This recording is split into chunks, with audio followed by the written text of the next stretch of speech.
Hello again to Last Week in Bitcoin. It's June 4th, 2021, and my name is Anita Posch. This week's news are Bitcoin on the moon, Taproot lock-in, Bitcoin adoption in Zimbabwe, inflation is under control, China stays in the Bitcoin news, India's Reserve Bank statement, Bitcoin was on the moon in detail, and imagine a permissionless future. Stay with me.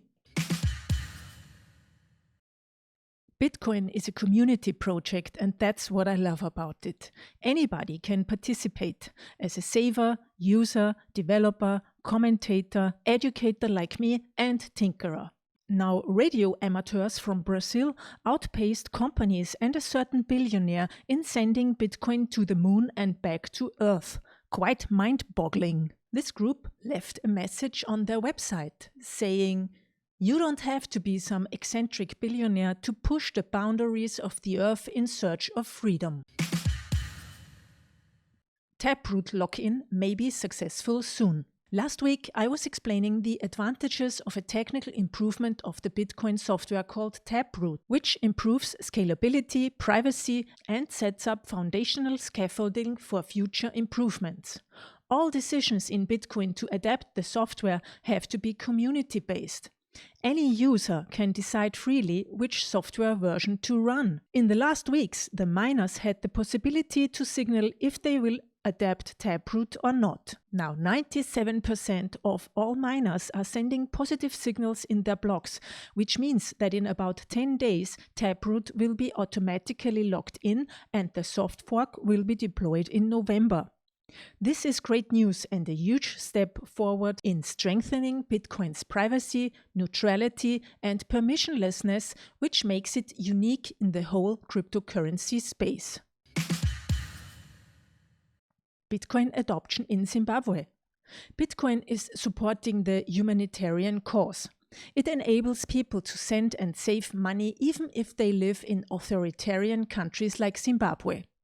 If you have been following my work, you know that I went to Africa early 2020 to research the use of Bitcoin through interviews. You can find the results on my podcast, and to spread the word through talks in Zimbabwe. The next thing that happens is I can pay that out now.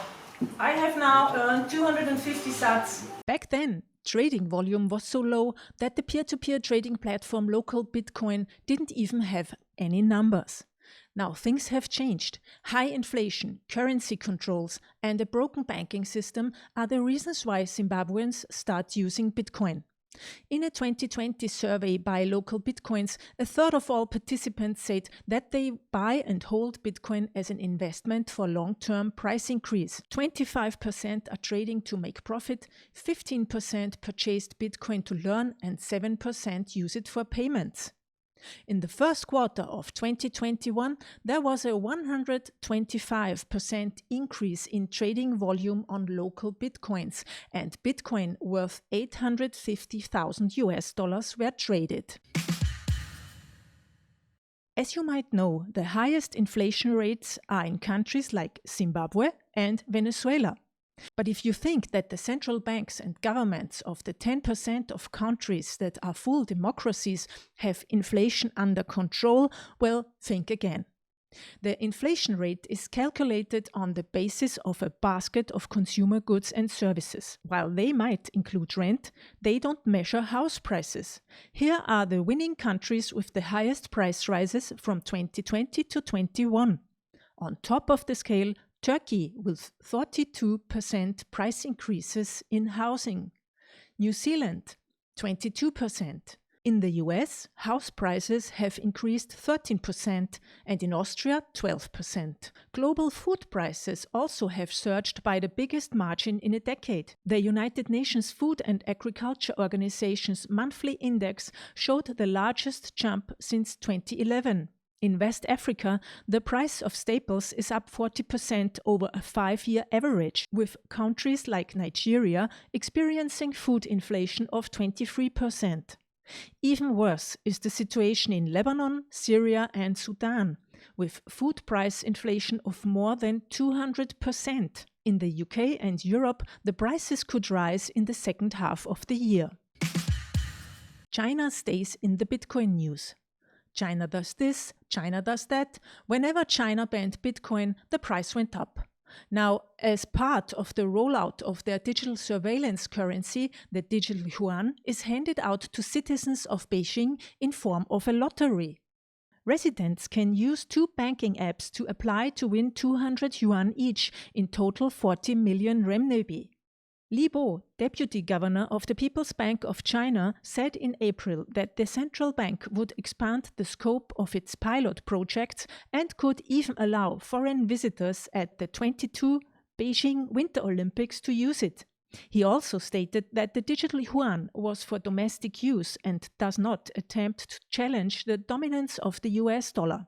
Li said, "I think our goal is to allow the market to choose and to facilitate international trade and investment." Well, isn't that a contradiction? I'd say yes, they are challenging the US dollar. India. 2 months ago, rumor had it that the Indian government wants to ban Bitcoin. Nonetheless, the trading volume was surging in the country. This week, the Reserve Bank of India is directing Indian banks to stop deplatforming crypto customers. The ruling these risk-averse banks were referencing is now officially set aside and no longer valid. Bitcoin was on the moon. While you are maybe waiting for Bitcoin's price to go to the moon, one Bitcoin transaction was already on the moon. On April 24th in 2021, a group of radio amateurs in Brazil sent a transaction from Belo Horizonte to the moon and back to Campinas.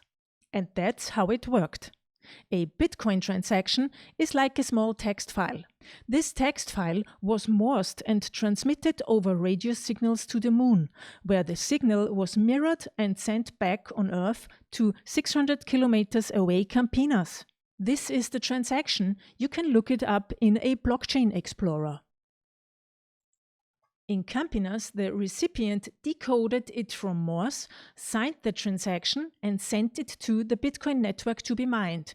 After being included in the blockchain, it reached the final recipient.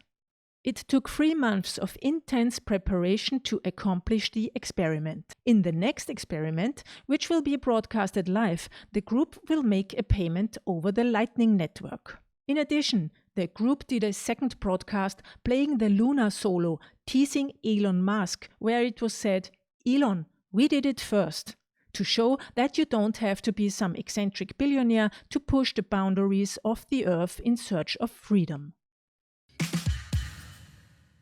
And this brings us to this week's interview with Exiled Surfer, who was a participant on the Cypherpunks mailing list where Satoshi Nakamoto first presented Bitcoin.